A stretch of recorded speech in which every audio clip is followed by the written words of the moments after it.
We are really in a dire situation. Republican or Democrat, it steams along. This government is dominated by the pharmaceutical industry, and if it wants a drug approved, it will get it, regardless of the consequences to the American people. When 50% of America has a chronic disease, something's wrong. It means we've failed at our healthcare system. It means we have a disease care system. Well, I don't think the public has begun to grasp the stranglehold of the pharmaceutical industry and the health insurance industry and the for-profit hospital industry and the nursing homes. Drugs that have been said to be too unsafe to approve by the FDA's own medical reviewers have been approved over their objections and entered into the market, causing the very harms they predicted. The FDA, in my opinion, has probably killed more Americans in this country than all the wars that the U.S. has ever fought combined. The drugs themselves cause death, disability, further symptoms, which typically are further treated with other drugs. As an ethical issue, they never think, gee, this is going to kill people, I shouldn't do it. The pharmaceutical companies have one objective. That is not the health and safety of the individuals of this country, but the almighty dollar.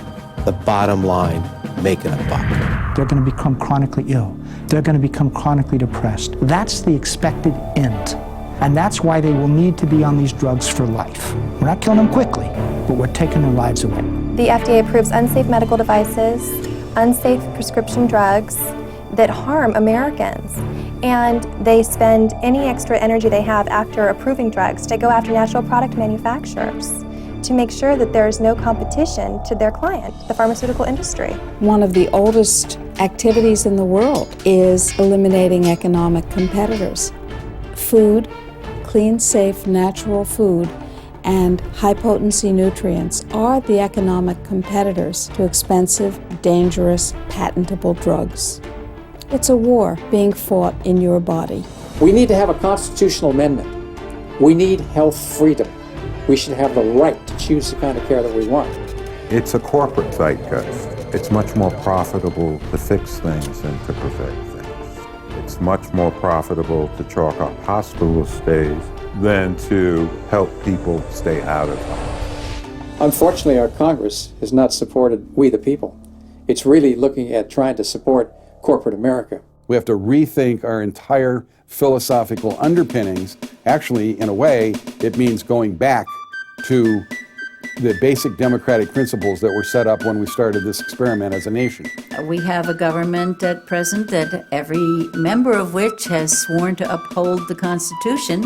We are in deep crisis, not just for our poor health care, but for our democracy itself. We have to have a system of medicine where our patients are not being killed by the treatments.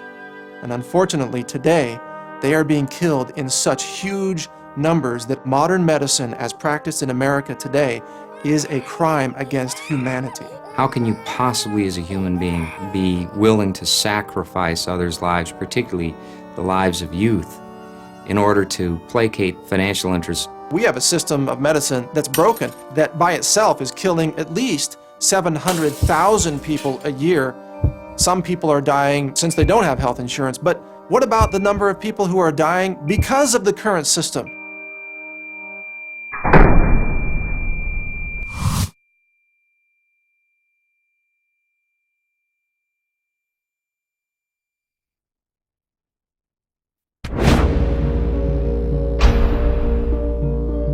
All the industrialized democratic countries have found a way to have universal health care sponsored and guaranteed by the government.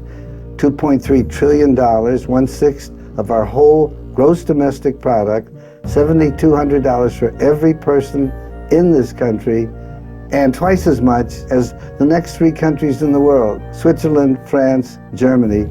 We spend $7,200 per capita, they spend $3,200. All the measurements that we use to define good or bad in a health system, we are never near the top. Sometimes we're remarkably close to third world nations. This is not a privilege, it is a right that every human being as a human being has. And the healthcare system has to be organized in such a way that that is the guiding premise, and not the transformation of health care into a commodity to be sold and a profit to be made on it.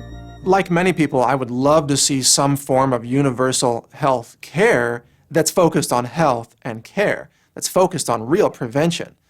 But we're not getting that. Because of the poisons that are being injected into people, even though they're called therapies, because of the disinformation that is given to patients by our drug companies and our misinformed physicians, the number of people dying from that dwarfs the numbers of Americans who sadly are dying from lack of care. Now, my daughter went to medical school 30 years ago and was taught as an incoming medical student that 50% of hospital admissions are due to iatrogenic diseases, doctor-caused diseases. In other words, the healthcare system was admitting in training new doctors that half the healthcare problems that they were going to be facing were going to be caused by themselves.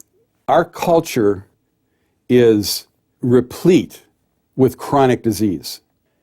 Every chronic disease is a massive profit producer for the people who produce drugs. Every single one of them.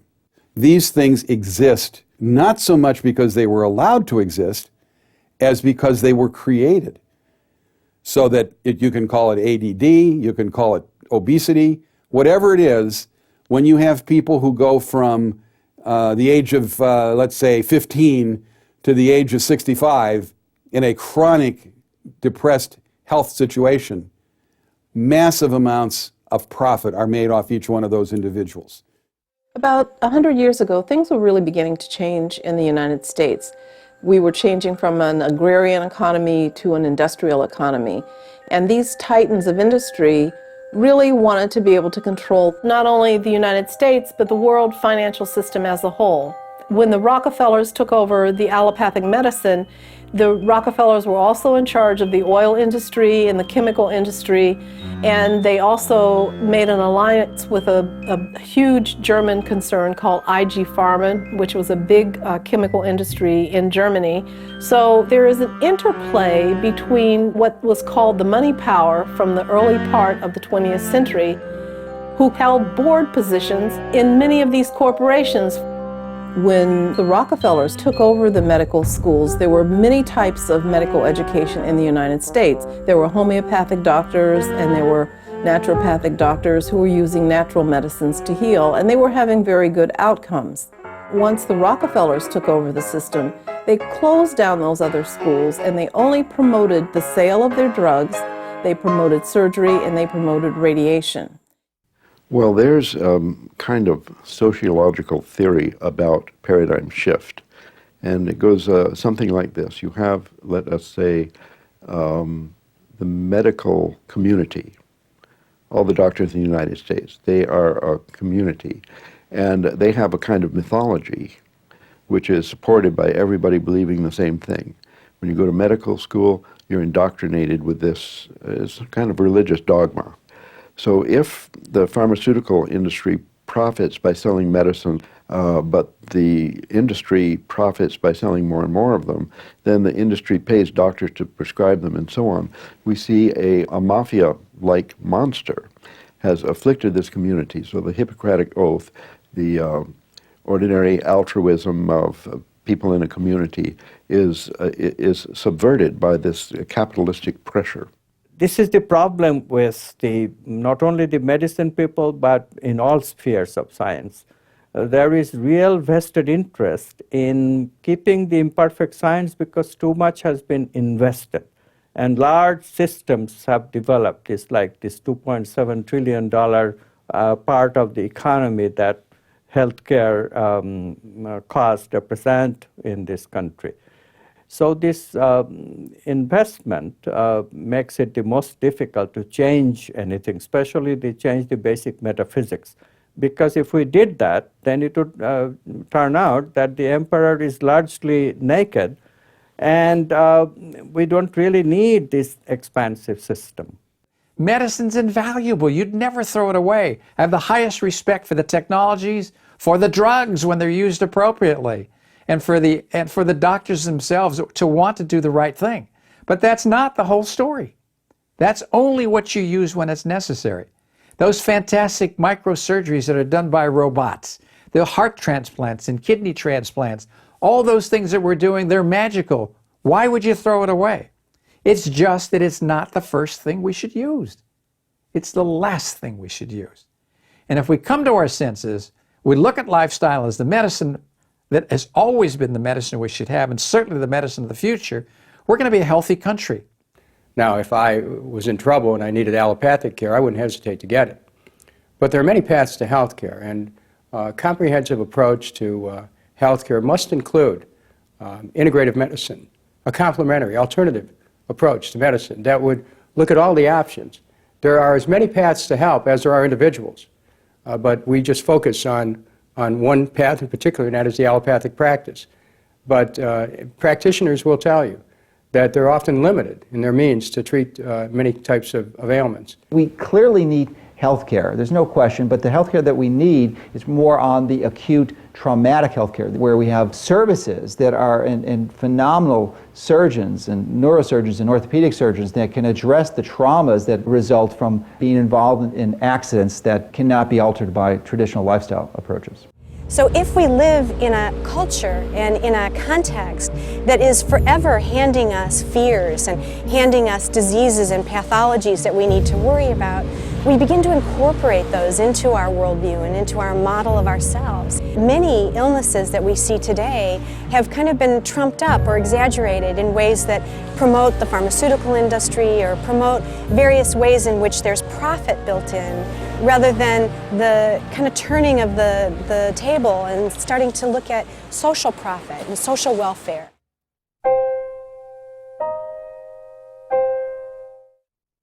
It's Christmas Eve, and we're so excited. He's made it to 50.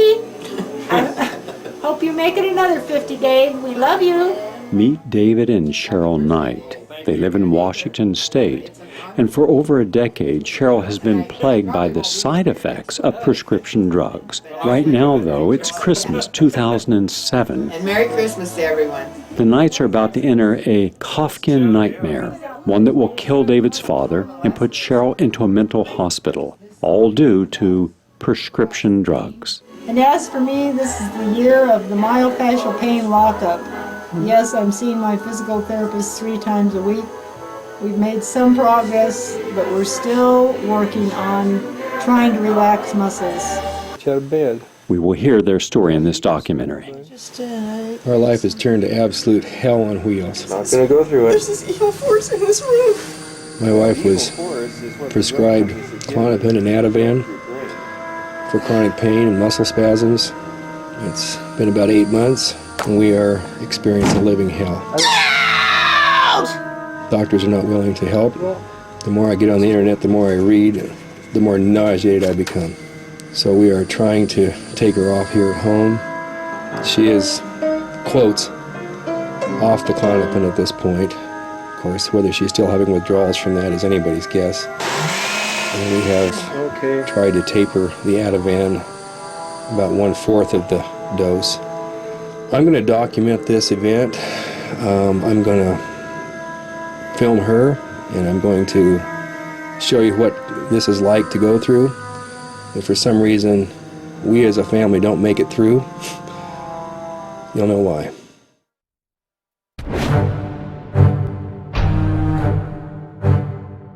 One friend of mine went to Harvard Business School, and on his very first day in class, they were given a test case that you're a drug company, and a couple of people have died from your over-the-counter drug.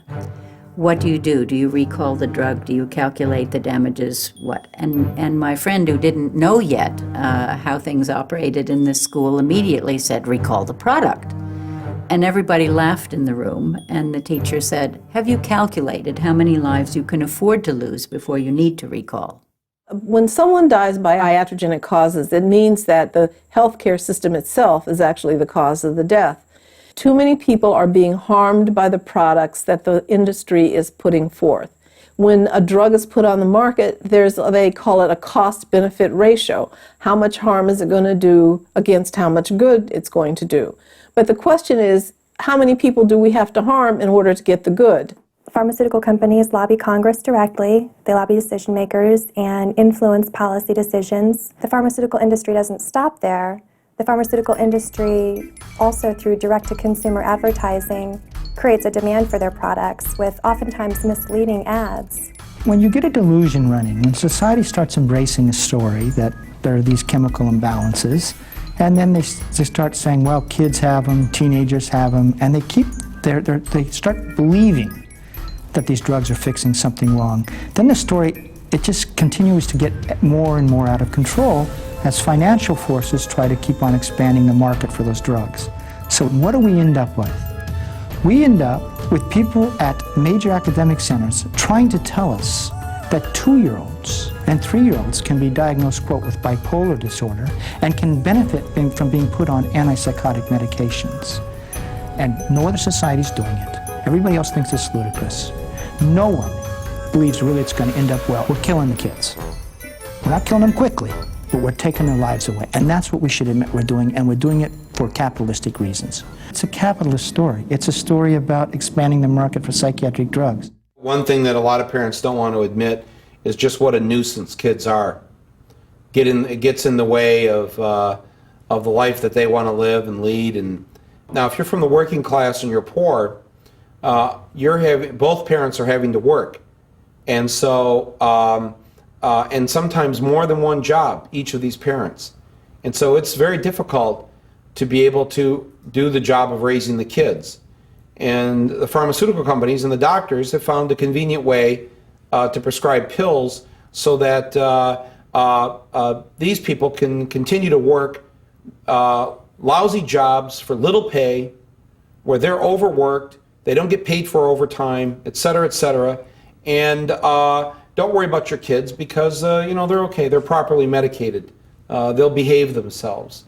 One of the problems with the DSM is there's so much jockeying in terms of getting new disorders into the manual, in part because the manual has an extraordinary, I think, unmerited authority. Something like passive-aggressive personality disorder is characterized by dawdling over doing laundry and groceries. I mean, factors like that are actually published in that scientific quote-unquote manual. They have listings under oppositional disorder for children, including negativistic, disobedient, and ineffective. I mean, that's actually there, ineffective as a child. What does that mean? Drug companies literally monitor what is taught and influence, if not control, what is taught in medical schools. Drug companies also sponsor much of medical school research. So the research budget is derived from drug companies. Many, many years ago, the federal government used to fund research at medical schools, but now more and more of that research is actually funded directly by medical schools themselves. Big pharmaceutical companies are not so much eager to cure people because then they won't need their medicines, but to keep people alive and slightly sick, but in a curable way. And this is at least the best way. If they die, they're out of the picture. If they're healthy, they're out of the picture. They have to be slightly sick so that they constantly will need medication to make themselves feel at least healthier. Today we have Big Pharma, and they say all hope is in this little pill, and if you take this, you're going to be well. Well, the fact of the matter is that, America's tremendous consumption of pharmaceuticals occurs in quantum leaps every year. The fact of the matter is that our healthcare costs keep going up. So maybe those drugs, which in some cases can provide relief to people, maybe they're not the only solution. On 9/11, we lost 3,000 people. Every year in this country, we've lost over 100,000 people to pharmaceutical drugs. That means we've lost over 1 million people to the pharmaceutical industry in the 9 years since 9/11. And yet, we're not chasing pharmaceutical terrorists all over the world. Do we really live in a rational time that the killing of 1 million people is just a ho-hum kind of event? I think we need to reorder our priorities. There's going to come a day where we are all of us, adults and children alike, are diagnosed with at least one disorder, maybe up to a dozen disorders, and we are put on mandatory medications. And if we disagree with that, They'll say we suffer from obedience defiance disorder, and we'll be put on a different set of drugs to treat that disorder, or we'll be thrown in jail until we agree to take those drugs. It's that crazy.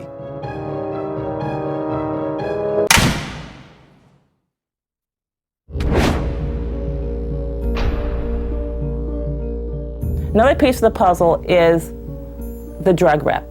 And this would be the lady in the high heels, very short and tight skirt, who comes to doctors' offices and hands out goodies. The companies are hiring reps that really have no science or medical background. They are not doctors typically, they are not pharmacists, they are not nurses, they're oftentimes business majors and music majors and drama majors, and they're telling your doctors how to prescribe drugs to you, the patient. And they are given sales goals. They are to call on doctors, to explain the drugs and how the other drugs might not be so helpful, to get the doctor to take these samples, and to prescribe these drugs. Now, when a doctor writes a prescription, that prescription is entered into a database. This information is sold to the drug companies who then use it to give to the drug reps. And so if you are a doctor who's prescribing a lot of the drug, that drug rep is instructed to give you expensive gifts.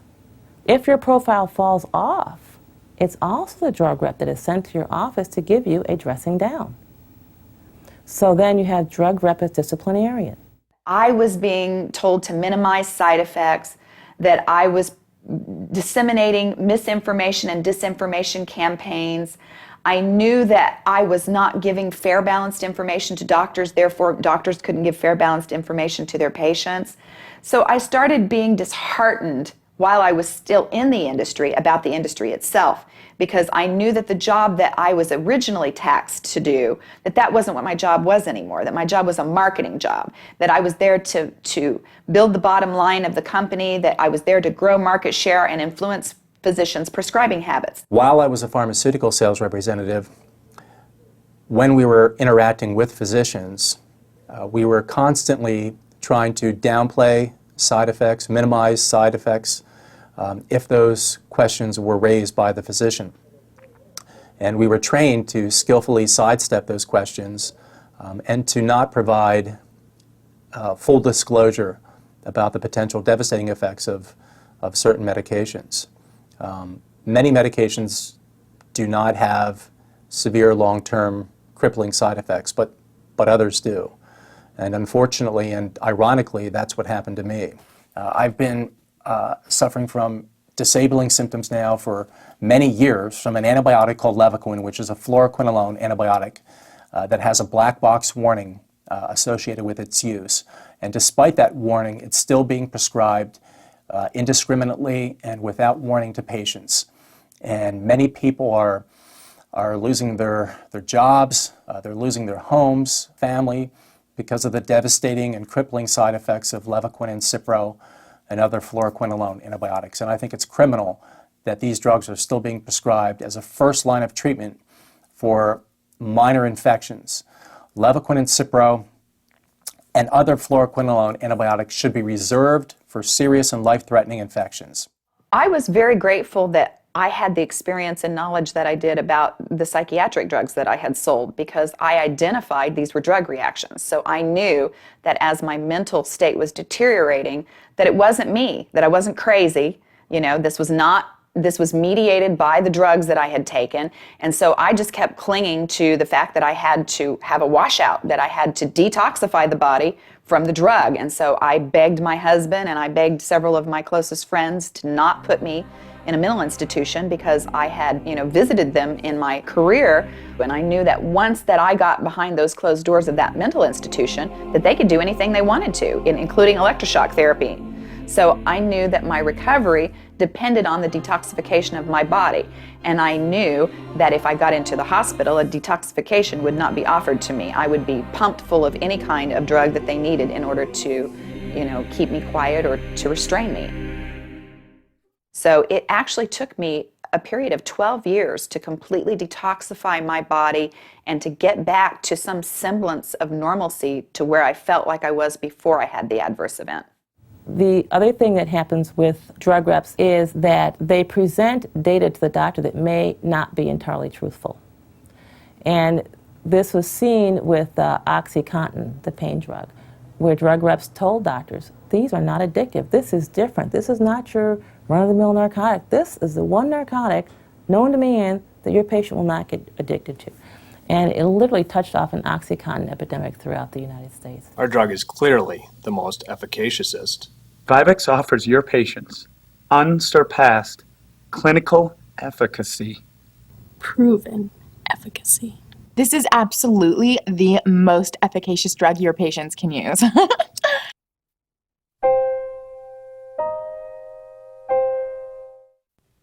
My wife has had TMJ. Her front teeth did not actually come together. She had a lot of pain. We went to her primary doctor. He started giving her Vicodin for pain control. We didn't want a drug intervention, but that was what was basically forced upon her. Basically, she got put on benzodiazepines and Neurontin, Vicodin ES, eventually on Abilify, Remeron, venlafaxine, Vistral, just a real cocktail of drugs. And of course, our experience is that in the process of finally discovering that the drugs could be the problem, we tried to start a taper program at home because I couldn't get the doctors to do it for me. We learned about half-lives, we learned about the potency of these super benzos now that are many, many times stronger than Valium ever was. We learned what it was like to try to relate to the medical community. They keep wanting to tell you that you have an underlying problem. They never want to look at the drugs as a possible cause of it. We had an argument with the final doctor as to the speed at which she was going to come off these drugs. I went ahead and said, okay, that's fine. If you think you can get her off in 8 weeks, that's fine, but I think you're going to crash her. Well, he crashed her.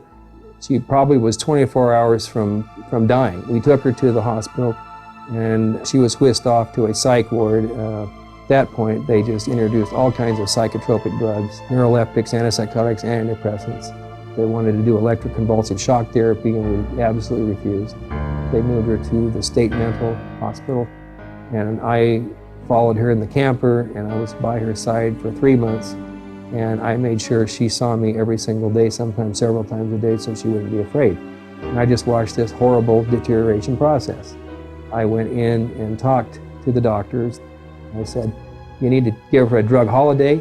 She's been on drugs for 3 years now. I know it's the drugs. We were finally able to get her released. Got a homeopathic doctor.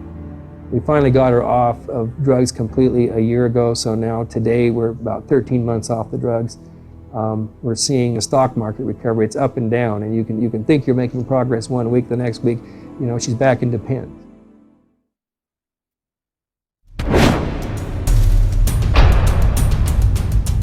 You have to wake up. You can't just take the pill.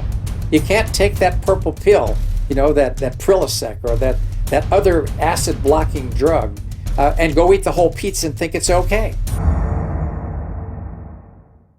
A particularly egregious drug that the FDA allowed to come onto the market was called Ketek, K-E-T-E-K. It was supposed to be used for antibiotic-resistant infections. Unfortunately, it promoted liver failure. It turns out that the studies that were done to validate the safety weren't done. In fact, the doctor who was overseeing these studies received $400 per patient and enrolled 400 fictitious people into these studies and showed that, of course, none of these people had any adverse effects from Ketek because, of course, these people didn't exist. Now, here's where the story really gets bad. Even after the FDA discovered that the data submitted to them by the company was fraudulent, they still presented it to the congressional investigative committees. The result was the media picked up on this and proclaimed that this drug was shown to be safe in all these studies that never occurred. So the drug Ketek, when it first came out, by the way, was selling for over $1,000 for 60 tablets.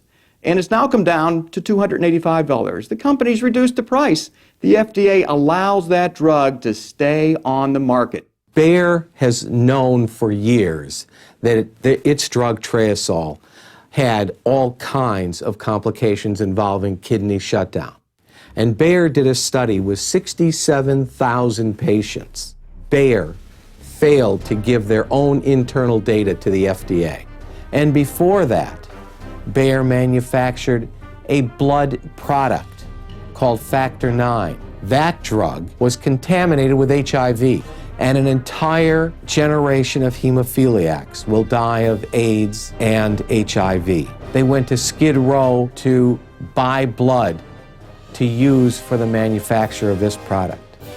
This company positively, absolutely knew that they had a medication that was infected with the AIDS virus. They took the product off the market in the U.S. and then they dumped it in France, Europe, Asia, and Latin America. So they made a huge profit. By the way, Joe, government officials in France that allowed that to happen actually had to go to prison for it. In America, not one corporate executive for this company has been indicted or even criminally investigated by our Justice Department. Why not? I filed to the FDA what's called a Freedom of Information Act request, and I received from the FDA these reports. For Levaquin, there's been over 1,000 deaths associated with the drug. I've also filed one for Cipro that shows that there's been over 1,000 deaths associated with Cipro. The pharmaceutical industry and the FDA know that these drugs have been crippling people for months, years, or permanently, and they do nothing about it. The FDA actually had to be sued by a consumer advocacy group called Public Citizen to put the black box warning on these drugs. It was known certainly by 1985 that all cases of polio in Mexico, United States, and Canada were exclusively due to the vaccine, that stopping the use of the oral polio vaccine as early as 1985 would have prevented all the polio cases that have occurred since. So what happened? Even though this was known, oral polio vaccine continued to be given. Why? Well, the company still had unused polio vaccine. In Bowling for Columbine, we never really came up with the answer in terms of why this happened. All the reasons that were given were a bunch of BS. You know, Marilyn Manson caused them to do it. This or that caused them to do it. And none of it really made any sense.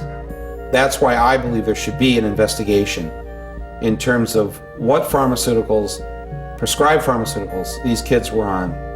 It's an extremely legitimate question to pose, and it demands an investigation. Aspirin kills about 1,500 people a year. Glucosamine and chondroitin sulfate kill 0 people per year. Non-steroidal anti-inflammatories kill a minimum of 25,000 people a year. When safe, effective, inexpensive alternatives are available that actually promote health, why would anybody use deadly chemicals that are expensive and sure to cause bleeding and other serious side effects and even death because the information is demonized and suppressed on an economic basis? Let's tell you the truth about mammography. It is a profit-making operation, scientifically ill-based, and women are being sold a bill of goods. Now, a mammogram, one mammogram on the other hand, is 0.2 rads, which is 200 millirads. In other words, it's 200 times the dose of a chest X-ray. So what this amounts to is a premenopausal woman getting 2 mammograms over a 10-year period will be getting roughly the same radiation dosage as a Japanese woman 1 mile away from where the Hiroshima, the atom bomb, was exploded.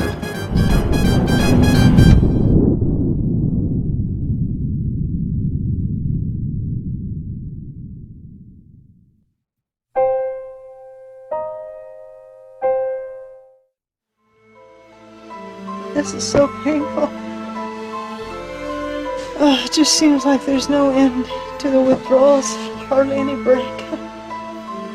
Well, that's what the literature says, so you kind of have to hang in there. You're going to have some good times, though. Oh. hope so soon. Okay. I can't tell you, just so tired of this misery every hour. Oh, it seems like all day and all night. Are you light sensitive? You keep squinting. Is it like you can't take the light? Yeah, it's just when somebody touches me, the burning is sensitive, and light is sensitive, sounds are sensitive. Do you know what day it is? I think it's Tuesday. Bingo. Good, I got it right. I have such pain, but right here in my shoulder, and neck, jaw. I'm going to try to stretch your muscles, okay, pretty soon? A little bit later. Right now, It's too painful to touch. right now I have to wait till the withdrawal subsides some.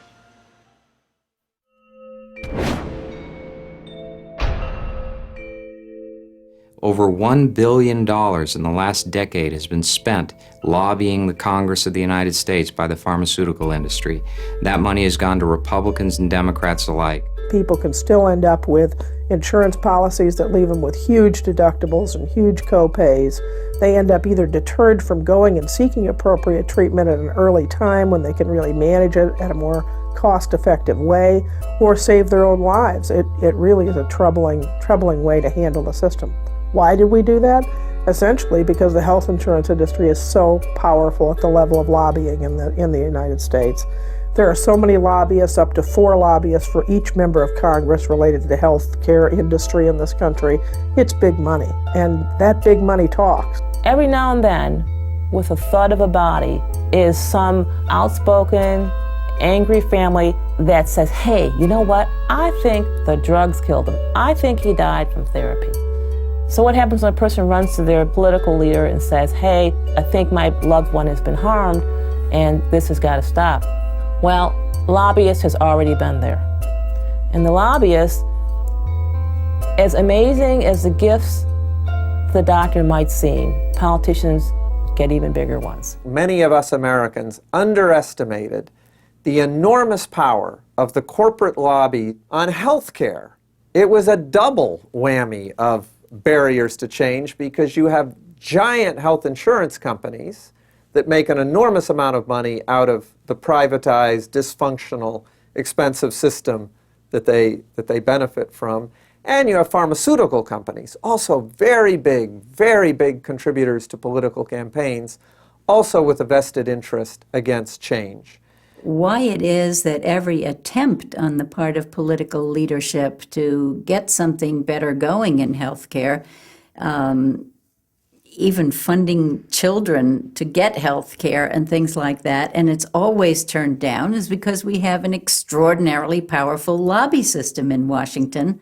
The best way to describe the power that the lobbyists wield in Congress is to look at what happened with the Medicare Prescription Drug Act. This is so significant from the standpoint that drug companies are overcharging for their medications to the extent that they're charging the public 100 times more than what it cost them to make it. So the lobbyists go to Congress and they write a bill. Literally, the Prescription Drug Act that was passed was written by the pharmaceutical industry. They present it to various members of Congress and they say, please pass this bill so that we can use tax dollars to pay these outlandish prices of these prescription drugs. Unfortunately, the impetus behind passing that bill were lobbyists. And it is outrageous that legislation of that importance, as well as most other legislation passed in Washington, is influenced to such a degree by the lobbyists whose only objective is for the big business who is generally behind most of the important and wide-sweeping legislation that is passed.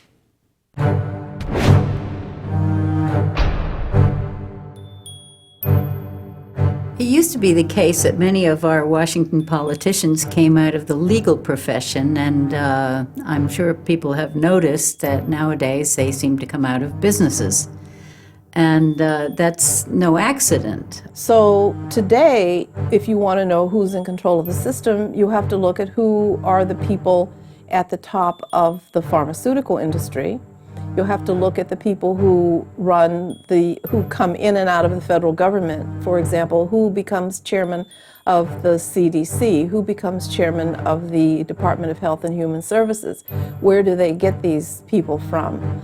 So the question is not so much who is in control, but what is the system that they've created, because now they have a revolving door of people who come in and out of the system who pretty much agree with how the system is working, and they're not going to really change or do anything to the system that might offend it. Most politicians, in fact, I would say all politicians, except maybe for a unique few here and there, are trapped inside a system where their ability to hold their jobs, hold their office, depends on having the support of the system that's creating all the problems that we have. There is a belief that the legislative and judicial process that we have that creates our laws is there to protect the public. And that's not correct. That isn't why they came into existence. That's not what they're designed to do. At the end of the day, politicians have their constituents, hopefully, but certainly themselves and their reelection in mind when they are receiving funds for issues, for entities that have a role to play in terms of determining legislation as it relates to health care. And so Congress has become really a threat to the health and the safety of the American people. This may sound radical, but in America, people are concerned about terrorism and they're concerned about threats from abroad. Those threats pale in comparison to the threat that is posed by our own Congress working in conspiracy with the pharmaceutical industry to deny us access to real health, to real, truthful information about the natural remedies and cures that can turn our health around and save our nation from a medical bankruptcy. I want to go back to the premise that we've got to get public decision-making into public hands, that is, into listening to the citizen. And therefore, as far as removed as it might sound to talk about doctors and medicine from this angle, I would say that a very direct health concern is the influence of private industry over all of our public decision-making.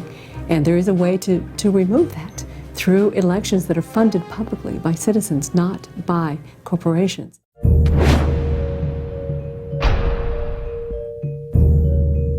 One of the principal challenges, as I see it, is in the context of education.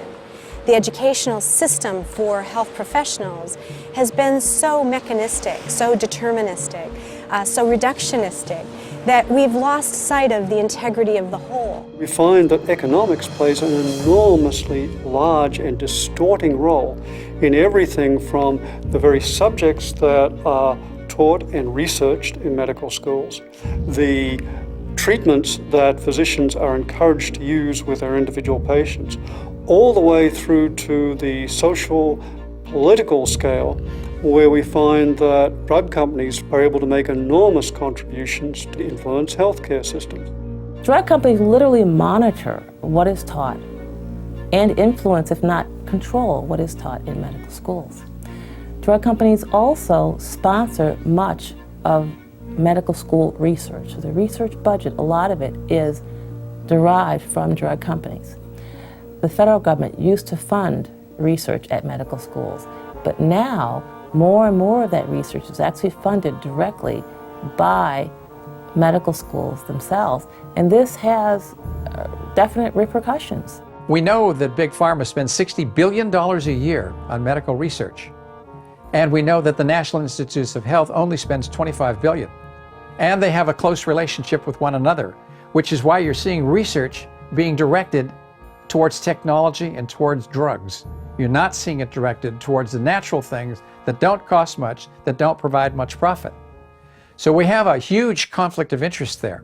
The fact that a lot of this research is going on and a lot of FDA approvals are based on this research, a lot of physician medical practices are based on this research, explains why these drugs that look so good on paper with such good research behind them have such devastating effects, even deadly effects, when used in human beings. They're making their point of view from their perspective, and it's a very biased point of view that sometimes is outright lies and sometimes written by ghostwriters. So they may pay people to be involved with the study. They may have little to do with the study. It may be a very prominent person in the medical standing. And it doesn't change the fact that if they're paid enough money, the ghostwriters come in and write what they want to and slant it the way that they want to.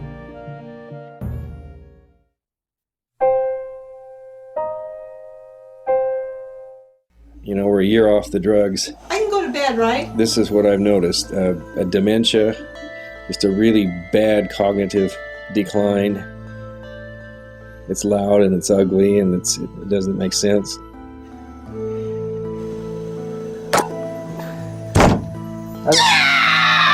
It makes it horribly difficult to try to get through a night's sleep. Why you say that? I didn't mean to say it. You know, I try to isolate myself. Sometimes I have to go to the camper. She'll come up and bang on the door, and I know she is out of her mind. I think this is still benzodiazepine recovery, I really do. The aggression, the outbursts, those are all on the symptoms list, and this is after you're off the drugs. But what makes this really, really hard is as the time goes by, and we're pushing a year now, the longer you get away from the drugs, that was a good one. The more of an argument there is that this is an underlying serious mental illness. And if you succumb to that and accept that, then back into a mental institution.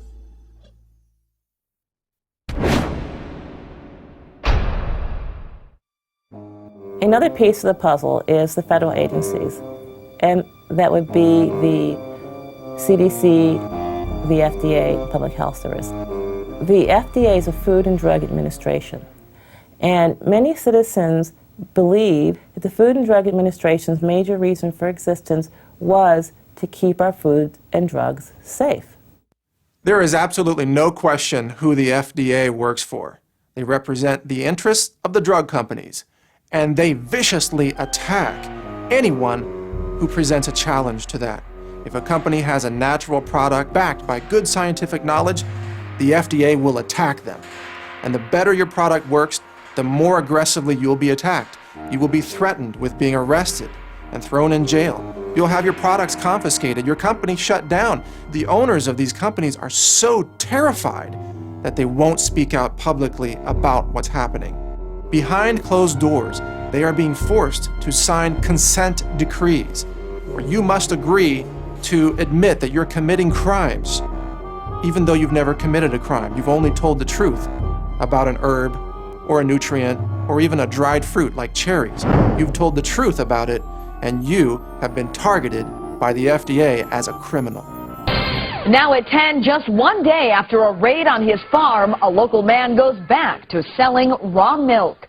A Loganville dairy farmer is ignoring the state's orders to stop selling raw milk. Wednesday, state inspectors raided the farm with a search warrant. While serving the warrant, they not only put tags and tape on the coolers inside the store, they came and poured a dye inside the tank. Hirschberger promptly started selling again this morning. I think the FDA is part and parcel here of the problem. What's in it for the FDA in terms of wanting to always try to block new or alternative ways for people to get better? To have it revealed the vested interest and the hand-in-hand relationship that exists between the FDA and the pharmaceutical companies, I think the American people are finally catching on to this, and this is gonna blow the roof off this whole thing. The Food and Drug Administration is a captive of the pharmaceutical industry. It's absolutely transparently clear, and it is the subject of numerous whistleblowers' testimony to Congress. FDA medical reviewers have time and again identified drugs as causing severe adverse effects and have warned against approval. And their opinions have been squelched. They've been punished. They've had criminal investigations commenced against them, political witch hunts. They have had their science taken from them and censored. They've been denied the right to communicate at public conferences. There are numerous problems with the drug review process, but it originates from one simple reality, that the drug industry influences to an extraordinary degree the review and approval of drugs. The drug Premarin which so many menopausal women were prescribed, Premarin and Prempro, those drugs caused so many cases of breast cancer, so many unnecessary heart attacks and strokes, and yet the FDA still allows those drugs to be sold. There are safer forms of estrogen available. We don't need to have those drugs sitting on the pharmacy shelf anymore. They should be withdrawn from the marketplace. But they generate so much money for the maker of those drugs that they stay on the pharmacy shelf. And the maker of those drugs lobbies the FDA to suppress the ability of companies who make safer, more natural forms of estrogen from promoting that to the public. FDA's deputy director of the Office of Drug Safety, David Graham, has repeatedly stated that there's this undue influence, that essentially he who pays the piper calls the tune. I would argue that the FDA as currently configured is incapable of protecting America against another Vioxx. We are virtually defenseless. It is important that this committee and the American people understand that what happened with Vioxx is really a symptom of something far more dangerous to the safety of the American people. Simply put, FDA and the Center for Drug Evaluation and Research are broken. When I appeared before the Senate Finance Committee and announced to the world that FDA was incapable of protecting America from unsafe drugs or from another Vioxx, FDA is responsible for 140,000 heart attacks, 60,000 dead Americans. That's as many people as were killed in the Vietnam War. Within the Center for Drug Evaluation and Research, about 80% of the resources are geared towards the approval of new drugs, and 20% is for everything else. Drug safety is about 5%. Congress has created that structure by PDUFA, the Prescription Drug User Fee Act, by which drug companies pay money to FDA so that FDA will review and approve its drugs. For industry, every day that a drug is held up from being marketed, in their minds, that's another $1 to $2 million of profit that they're being denied. And so the incentive is really review the drugs as quickly as possible, approve them as quickly as possible, and don't stand in the way of our making profit. There's a strong bias in favor of approval. In the case of Vioxx, for example, they had a meeting with then FDA Commissioner Lester Crawford, and these scientists urged him to take action against this drug and get it off the market. What did he do? He said the information was all anecdotal. He announced that he would approve the drug for pediatric use. And what happened to Lester Crawford when he left the FDA? He failed to reveal his ownership interests in large food companies and some pharmaceutical companies.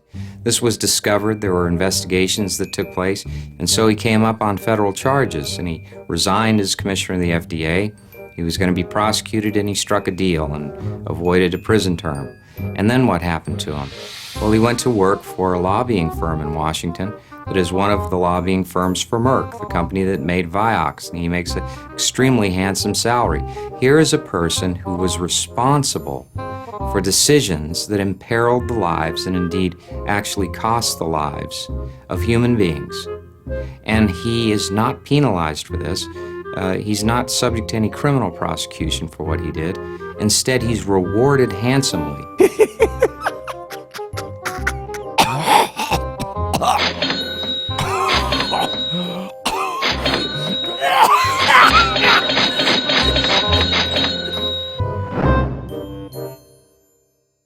Increased levels of IGF-1 or insulin-like growth factor 1 in the RBGH milk were responsible for major increases in different cancers.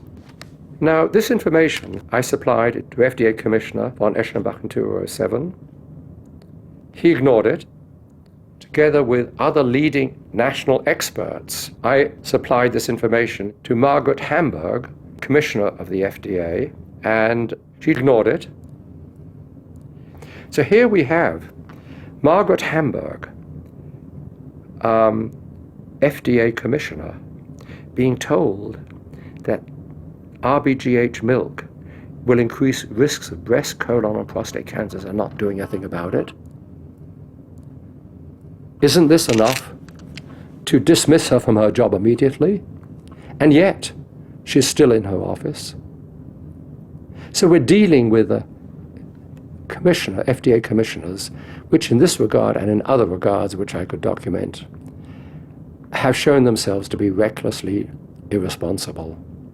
What kind of a democracy are we in when commercial interests industry interests take precedence over public health, even when life is threatened, even when there are avoidable risks of cancer? What kind of Alice in Wonderland situation are we in?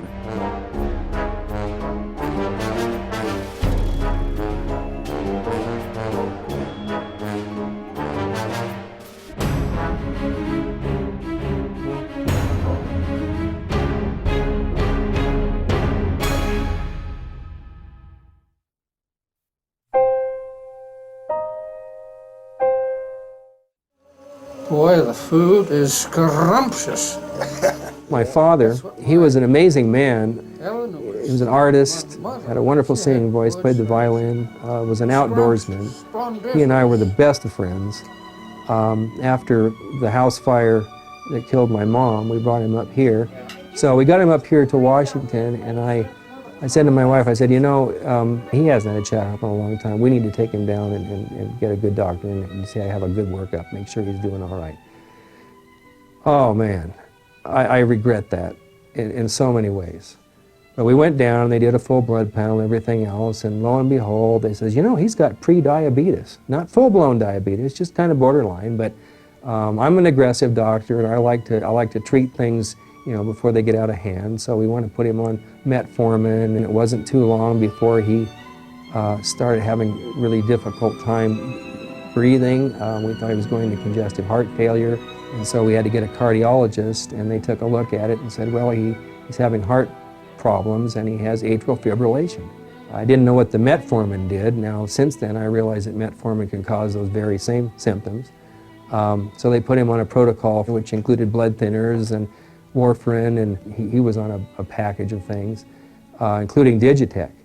I went to the doctor and he says, I don't know if this metformin started this whole mess, but I said, I don't think he's really diabetic, and we're testing him every day, and he's well within good limits. And so they took him off the metformin, and his heart seemed to get better.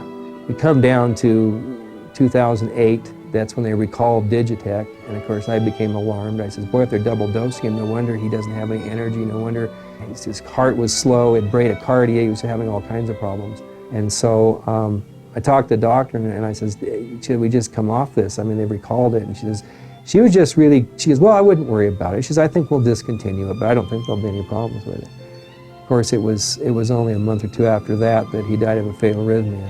And you know, we're in a class action suit right now with about 400 other people just in this one law firm. So there's no question that that particular drug most likely ended his life.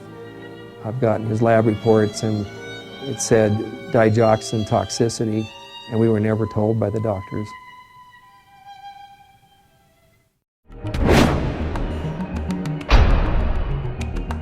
If you look at the literature that comes out of the research, and you look at say the Lancet or the New England Journal of Medicine, those are the big journals, and all of those journals have to be financed.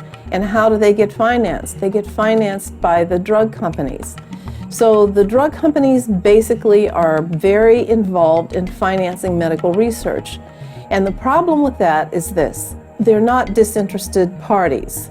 They are interested in having an outcome that will show that their particular product is a workable product.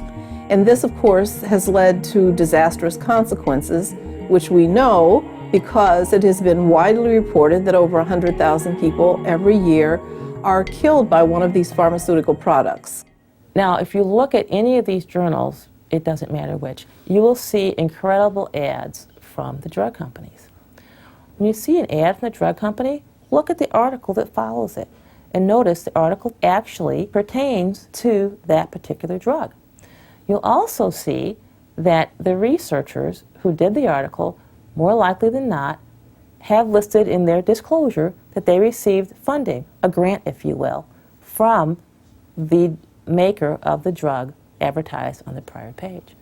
And so then this journal, the American Medical Association, any medical journal you care to look at, is simply an advertising document, not much more or less than a glossy catalog advertising these drugs.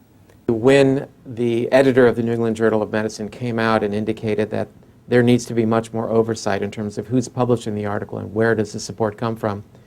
No one really cares. It's good to examine the relationship that's developed between America's doctors, who after all are the ones who prescribe the medicine, and America's drug company.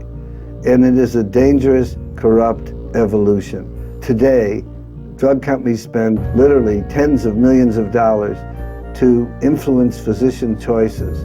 And there is an obvious degradation of physician responsibility, ethics, in putting the patient's interest ahead of anything else, which is part of the physician credo. That is very, very undermined. The amount of money that's spent is staggering, and most people are shocked when they find out how much Big Pharma spends on each individual doctor per year. And this is well documented in our literature. That number comes to $61,000 per doctor per year. All of a sudden, doctors are working for corporations, and what they're going to be allowed to do is going to be dictated by them. Or if you're a physician and you decide for whatever reason that you have a better way, that these 3 protocols really are not going to do the trick, that you know that if you just told them to eat differently, take a couple of vitamins, they'd do a whole lot better. If you did that, then because you deviated from protocols, you were risking loss of license, legal prosecution, loss of hospital privileges. And these protocols can literally cause you to be treated to death by being exposed to hazardous tests unrelated to your condition, hazardous medications that have no hope of improving your condition. So the doctor literally is obligated to provide you with this thing called the standard of care, which may actually result in your demise. One of the driving forces behind this trauma that physicians suffer is the lack of cooperation from the insurance companies. And this applies not only to the physicians, but also to the patients. For example, many times I might spend an hour with a patient, and I might refer the patient for some treatment that they need, and the insurance company will completely deny it. I won't even get paid a single penny. I have received a check of 12 cents from Blue Cross Blue Shield. And what did I do with this check? They're framed and they're lying in my office. And you have a breakdown right now in the primary care practice. You have people running to specialists who prescribe their medication for that person's symptom, ignores the other medications the person is already on. And we have people who are being over-medicated to the extent that they are poisoning themselves, and they don't realize that. Another complex piece in the puzzle as to why it takes $2.3 trillion to prematurely kill over 800,000 Americans. Another piece is the AMA, that would be the American Medical Association. It was just about dead in the water about the turn of the century. And it was the drug companies that breathed life into the AMA, literally bankrolled it, to establish an organization that they could act through to give them more control over physicians. And this is essentially issues like the insurance issues, doctor reimbursement issues, medical practice issues, takes positions that are totally opposed to the better interests of physicians. So much so that many doctors have refused to even be a member of the AMA. I have not renewed my AMA membership for years. AMA should be the voice for physicians and should be the voice for better health and better care of the patients. I have no idea what's wrong. I believe it's all politically driven and they are incompetent.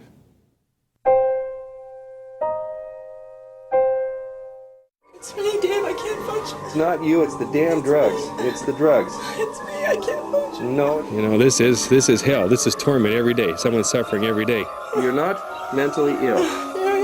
You are not mentally ill. I don't have to wait to think or see if I'm going to go to hell. This is hell. I don't know. This is withdrawals, and withdrawals make you seem like you're ill. And so,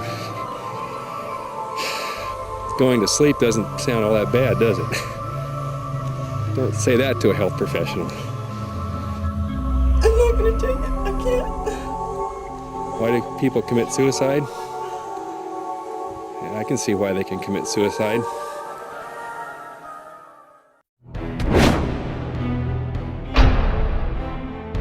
As an administrator, we're taught that medicine, remember, is in fact a business. and we're there to perpetuate that business. We don't really have incentive to make people well. Our incentive is to keep bringing in chronically ill people, treat them with what we've been indoctrinated to treat them with, which is synthetic drugs, radiation, or surgery, send them home, and keep them coming back over and over and over again until they finally die. And so the hospital has to make sure that this patient receives a certain type of care or level of care consistent with the diagnosis if they're going to get paid. The hospital purchases very expensive equipment, whether it's a CAT scanner, a PET scanner, and in order to make back the money to pay the cost of that piece of machinery, they've got to have X number of patients get that test every day. And they write their protocols so that that particular frequency is reflected in the day-to-day operations of the hospitals. So as an administrator in the hospital, I had over 100 staff under me that I needed to constantly oversee and evaluate. Now, again, being a nurse administrator, I saw the mistakes that physicians made, the orders that were written, and that were the wrong orders altogether to be written for a patient. Wrong diets ordered. They make major mistakes. I saw the mistakes that nurses made, the medication errors. I'll bet half of them were never even reported because it's a fear-based system. Because we get paid to do more, we have huge medical complexes that are geared up to provide more services. If there are more beds available, they'll admit the patient to the hospital. If there are more ICU beds available, they'll transfer the patient to the ICU. If there are more MRI scanners and CT scanners around, then more of those services will be done because doctors like to do more for their patients, and if their patients are insured, the patient generally doesn't care because it doesn't cost them anything. I've watched people come into hospitals, and we called it the $1 million workup. We wanted to make sure we did as many workup tests as possible in order for us to generate revenue and to really make sure we could diagnose these people well. And then once we diagnosed them, we filled them with our medications. That was mostly our middle-aged people. Once we got to our elderly, that was a whole different ballgame. We warehouse them in the hospitals and the acute care settings until we can get them into nursing homes.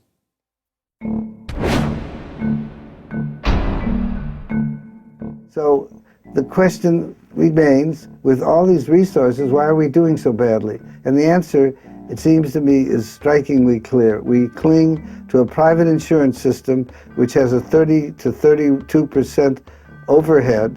Overhead is a euphemism for profits, for advertising, marketing, and spectacular salaries to their executives. And of course, huge amounts of money distributed to their investors. And the end result is 47 million people uninsured, and that means bankruptcy. For example, 1 out of every 2 personal bankruptcies in this country are related to medical bills and the associated illness. My people can still end up with insurance policies that leave them with huge deductibles and huge co-pays. They end up either deterred from going and seeking appropriate treatment at an early time when they can really manage it at a more cost-effective way, or save their own lives. That's the way the system is set up. The health care bill that passed provided reform within the context of a for-profit system. Did it make some progress? Absolutely.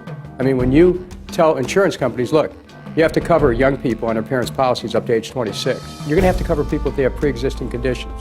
That's progress. But the truth of the matter is that there's a reason why America ranks 37th of all countries in the world in terms of the quality of health care, despite the fact that we spend twice per capita. It's because this for-profit system makes health care about bean counting and not about human beings.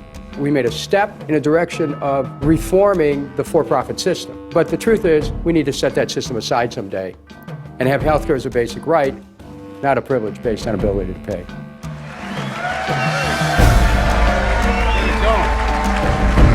Thank you all.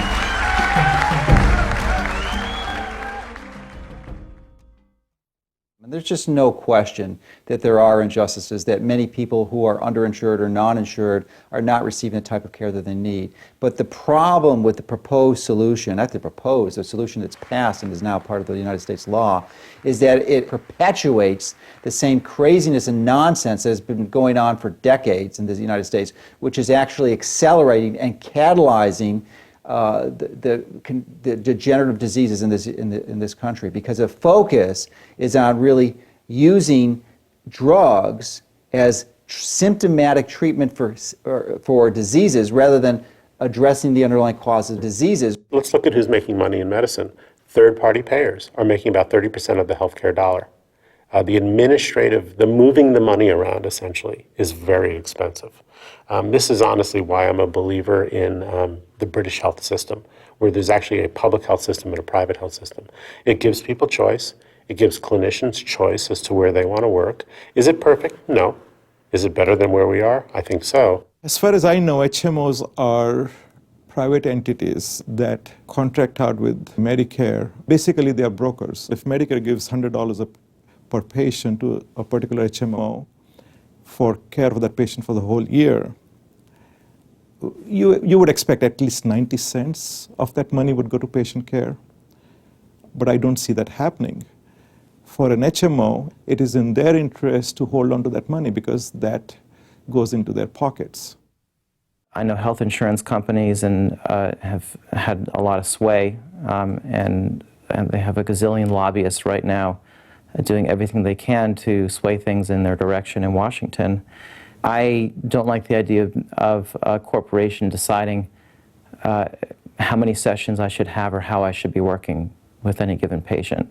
That not a day goes by that I don't get a rejection for a medication that I felt was in my patient's best interest, or a treatment that was rejected by the insurance company, and they say, we would prefer you to use a different medication or a different screening procedure or a different interventional procedure.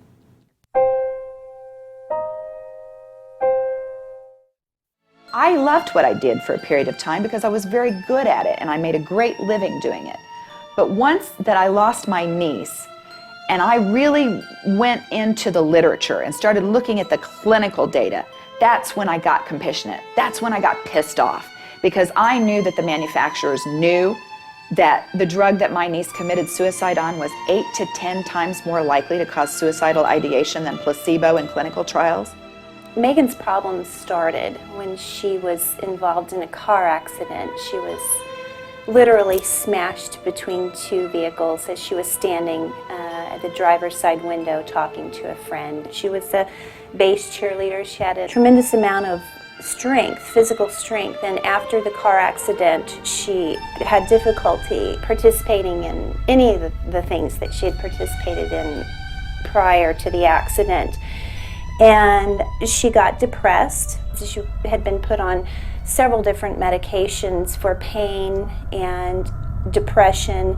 She was in her first year med school at Indiana University, and she was preparing to take her finals, and she wanted to stay awake in order to study. And she goes to the convenience store and gets ephedra to keep her awake so she can study.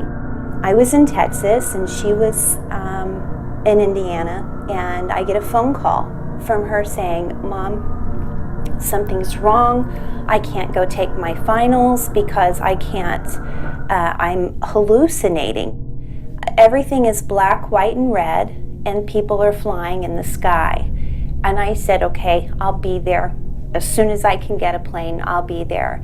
In the meantime, my mom, who lives in Indiana, called Indiana University and said, my granddaughter can't attend finals, what do we do? And Indiana University says, well, we require a physician's statement.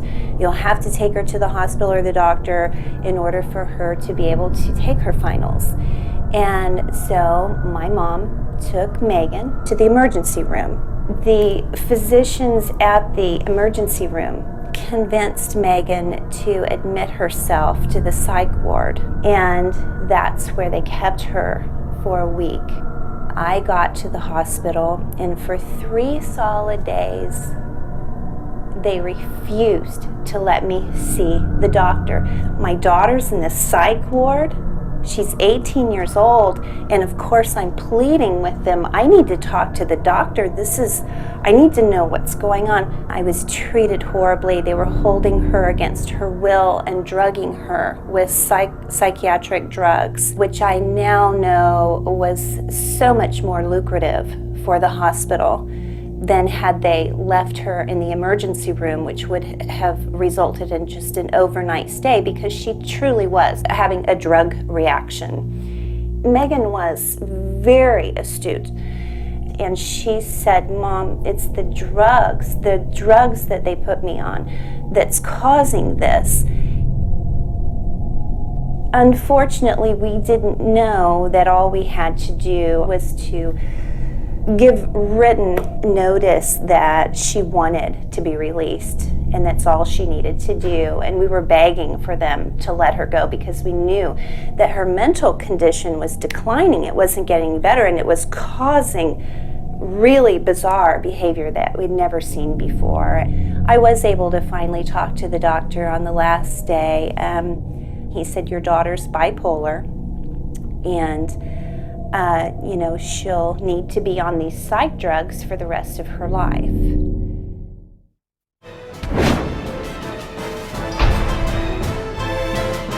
If you look at the advertisement for drugs and pharmaceuticals on the TV stations, it's a pretty penny. It's a fair percentage of their revenue. And for them to speak out or even broadcast news that would in any way alienate or damage the credibility of their largest advertiser is simply foolish. This monopoly of conventional medicine has been propagandized by our mainstream media. You know, the media is supposed to question things. It's supposed to be skeptical. It's supposed to ask the questions as a proxy for the public. But when it comes to conventional medicine, and especially vaccines, the media is blowing the horn of the pharmaceutical industry. As an award-winning journalist, I'm very upset at the practices I see going on in reporting today when it comes to reporting the actual causes of disease in the American public. And I find that journalists are accepting press releases, they're accepting public relations rather than reading the actual science. The direct-to-consumer ads are another area that are incredibly inappropriate. There are only two countries in the world that allow direct-to-consumer ads, New Zealand and the United States. They spend $5 billion a year on direct-to-consumer ads to try and convince you that the products that they're selling are products that you need. The medical industry doesn't call what it does propaganda, it calls it advertising. It shows healthy people and it shows healthy people doing healthy things. But in the background, there's this message to tell you that this drug is very dangerous.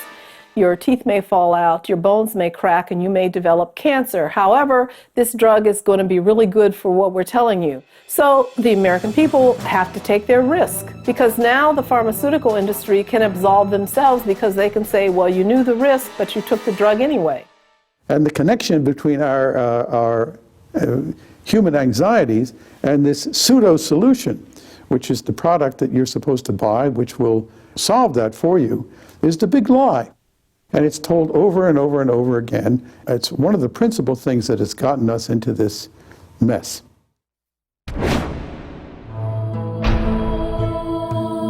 There were many mistakes with the healthcare reform that went into place. Number one, they forgot to talk about vitamins and nutrients and how we prevent disease. And then secondly, they took away more freedoms. So we used to have more freedom of choice as consumers and parents and even as cities and states. They took much of that away, and they forced people into a monopoly system, a system that's broken. It does not work except to create profits for the companies that benefit from disease and suffering. The Healthcare Reform Act, like all of the governmental regulatory structures in place, it puts a stranglehold over medical innovation. We have the federal government coming in and telling doctors what they're allowed to do. It restricts patients from choosing therapies that may be more efficacious. We're not doing healthcare reform, we're doing insurance reform right now. We're talking about the economics of medicine. We need not only to give everybody health insurance because health insurance or health care because it's a right. It's not a privilege, it's a right. Everybody deserves health care. But it's insufficient to make the healthcare system work because it isn't a healthcare system at all. It's a disease care system. We have to shift the paradigm. There are the financial, structural aspects of paradigm change. Healthcare systems that there's one insurer, the Canadian system would be one version of that. A private and a public system, such as the British health system. A very socialized system, such as the French system. These all allow for different delivery payment structures, and in that case, greater availability of medical care, regardless of the paradigm that you're delivering it under, to the particular patient or the population. People at insurance companies are looking at their bottom line and recognizing that the way that they can maximize profits is to purvey through doctors the least effective, mostly least expensive treatment. Unfortunately, a lot of the arguments to achieve universal health coverage have not worked. In fact, since Teddy Roosevelt tried to achieve universal coverage in the States, we've failed every time.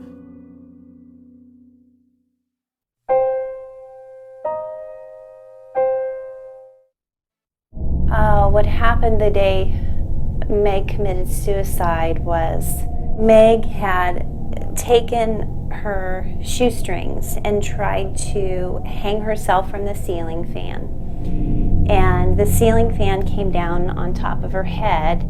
She carried the ceiling fan out to the garage and came back into the house and took an oil lamp and poured it on top of her head and set herself on fire. And when she did that, she called 911 and immediately got into the shower, which was the worst thing that she could have done. She was standing on the lawn waiting for them to get there. She had third-degree burns over 90% of her body.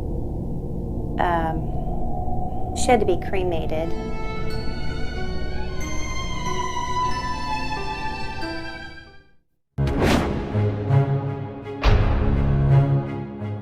We're seeing our practitioners are being attacked for practicing outside the standard of medical care when they offer dietary supplements or natural health approaches to health and healing. We're seeing our industry members being attacked, for example, by the FDA, being told to pull products from the market. We're seeing consumers really perpetually being kept in the dark because the information that they can access about the benefits of a natural health approach are so totally limited by current law.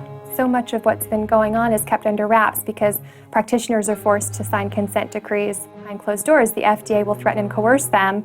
They have sort of a large hammer, enforcement hammer, they'll hold up, and therefore these companies don't oftentimes come out and share publicly what's been going on. The mechanisms of communications about the alternatives are blocked. The framework of passing laws about the alternatives, let's say create a preventive health policy, are blocked. All of this creates an individual who's at the end of an information and power system that gives them a very, very limited number of choices. AMA is the foundation of allopathic medicine. Prior to that, we practiced homeopathic medicine, and there were 3 times as many homeopaths as allopaths. What we need is, yes, we need reform. We need to understand that allopathy, homeopathy can exist, that naturopathy can exist, that registered dietitians, that clinical nutritionists, that massage therapists, that acupuncturists, acupressurists, all of these modalities have a place in medicine. And wouldn't it be perfect to make it a partnership of medicine? I did a little research and I discovered that homeopathy used to be taught in medical schools all across the United States. Well, you certainly wouldn't find it there now. It's considered very alternative and very suspect by mainstream medical people. But the fact is that it was capitalist business interests that made offers to medical schools across the land to move all of medical education into drug-based medicine education. And that's what we're faced with today, with huge pharmaceutical conglomerates that get away with breaking the law, that are considered authorities, that can convince doctors to use their products, even when they know that their products have high risks associated with them, because it was set up as a healthcare business.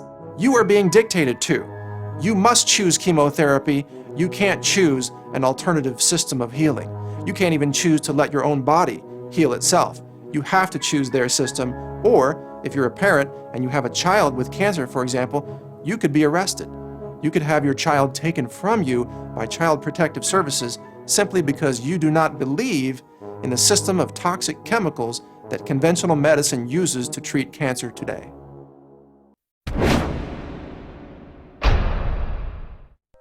We live in a world that has about a 6,000-year history of empire-building mode. That's the economic and political mode that humans have been in for that long a time. It is in the business of building hierarchies that command and control everything below them. I'm an evolution biologist, so I look at healthy living systems, and healthy living systems are holarchies, kind of like onion skins or Russian nested dolls, where living systems exist within each other. Every one of your up to 100 trillion cells is part of the negotiations, and the whole thing functions beautifully like a highly evolved ecosystem. And when you have hierarchical social systems, it almost forces lying and deception, because there's the whole problem of keeping yourself in power. 150 million people now are buying out of the dominant, mechanistic, materialistic health system and going into natural alternatives, organic foods, and so forth. If we had a national policy, for example, that promoted a natural health food approach, biodynamic or organic approach as a part of national policy, we could improve the health of people in this country enormously. Speaking from my own experience with alternative medicine, as a young person, I suffered from a very serious case of Crohn's disease. In 1995, I switched my diet to a vegan diet, and that, together with Chinese medicine, enabled me to be virtually free of any symptoms of Crohn's whatsoever. Preventive medicine is another version of an interesting paradigm. Can I prevent diseases? Can I work with a patient long term and prevent diseases? The old Chinese system of medicine was based on that. When the patient got ill, you actually made less money as a physician than if you kept the patient out of the hospital. Whether it's in yoga science or forms of meditation and proper diet and lifestyle, all of this to break the dominance of an ego-based culture that is taking us down, disintegrating us, and causing our vast medical problems. As long as we think that everything can be fixed by mechanical fixes, by mechanical I mean of artificial fixes, then we'll turn to physical means, to chemical means, then we'll end up by spoiling our life because we become dependent on that. We'll end up by spoiling our environment because we are overloading it with artificial, unnecessary synthetic materials. And until we break the hold that the pharmaceutical companies and the insurance companies have on our political process, it's going to be very difficult to be able to permit individual Americans to feel the fullness of their own individual power, to be able to determine the path for their own health. What we are doing, building public opinion in favor of an upheaval, a paradigm shift of not only medicine but also entire scientific system, this I think eventually will bear fruit. And until the value system and the worldview begin to change from one in which we see ourselves as separate from each other and from the environment, from the natural processes of healing and correction, then we're not going to be able to build a model of medicine that's truly about promotion of healing and the integrity of our wholeness. If everybody learned how to alter their attention and recharge their energy and release stress so it doesn't accumulate right down to their DNA, because there's good evidence of that now. If people learned how to deal with their own minds and their negative emotions and make their mind fresh every moment and in the present, by the time they were 12, this would be a really different society. This is the guts of what the indigenous healer did. They looked at body, mind, emotion, spirit, and they spent time. They did what they had to do to be with people because they're important. And if they're important, that's what you must do, or they won't heal. Neither will you. All over the world, there are systems of medicine and there are healing practitioners in place right now in other countries who are getting amazing results with nutritional therapies. They're really using ancient systems that are also timeless, because healing and nutrition is a timeless concept and it cannot be censored forever. It cannot be put out of the way. It cannot be ignored. It cannot be shut down. Healing is part of you. Healing is inside you. We have to watch out for the fact that medical science, while doing marvelously well with a mechanistic model, is still missing the most important parts of the piece. There are just a few areas where mind-body connection has been acknowledged by medicine. The placebo effect, the power of prayer. Now there's more and more appreciation by the scientific establishment that prayer accelerates healing. NIH, or NIMH, has recently included some money to study, using advanced scientific tools, higher order states of consciousness. That's amazing.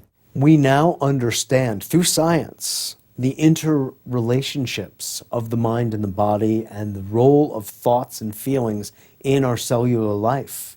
It's actually 180 degrees different than the allopathic model. And if we feed the body with the proper thoughts, which is a form of nutrition, we can really start to move into a true holistic model of creating health. We'll become creative, we'll change our lifestyle, we'll change our economics, we'll change our health procedure, but it has to come from a groundswell of popular movement. Everything you do, the smallest cause, can produce a huge change in the outcome. So it melts down here, and it's going to firm up over here. And when it's in the process of firming up over here, that's when you can meddle with it a little bit for better or worse. Try to improve your chances of survival in the outcome in the new system. If we are going to lead healthy life, we have to reestablish our coherence. We have to recognize that all coherence has to do with the coherence that we have with others around us and with the environment. We have to regain harmony. That, I think, is the key. After being taken off 20 pharmaceutical drugs 16 months ago, Cheryl Knight is improving. Cheryl continues her recovery with the help of her husband Dave in Washington State. It's just someone's actually listening. Isn't that amazing? Someone's actually listening.